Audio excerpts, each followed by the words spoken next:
Հիմա մեր հայ առաքելական եկեղեցին Մայրաթոր Սուրբ Էջմիածինը ես կարծում եմ բավարար ուժով եւ բավարար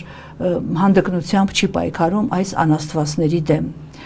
Եթե Արամ այդ կոչեցյալին պետք է կարգալույծ արվեր, պետք է կարգալույծ արվեր 3-4 ամիս առաջ, երբ որ նա արդեն սկսել էր իր այսպես պայքարը հայ առաքելական եկեղեցու դեմ։ Եթե այս իշխանություններին պետք էր կարգի հրավիրվել, դա պիտի արվեր շատ առաջ։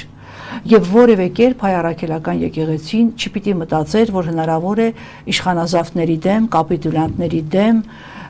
ոչ հայերի դեմ կամ ոչ հայերի հետ գնալ որևէ կոմպրոմիսի կամ որևէ համաձայնության։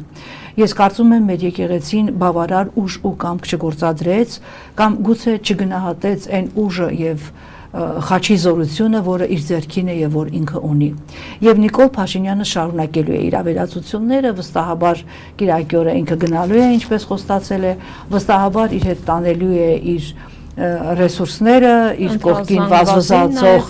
արբանյակներին, վստահաբար ես չեմ զարմանա, որ հանկարծ այդ Արամ Կոչեցյալին կարգալույծ եղածին ինքը հռչակի մի նոր ամենայն հայոց կաթողիկոս, եւ այս իրավիճակում իրոք մենք բոլոր հավատացյալներս գտնվում ենք շատ տխուր վիճակում։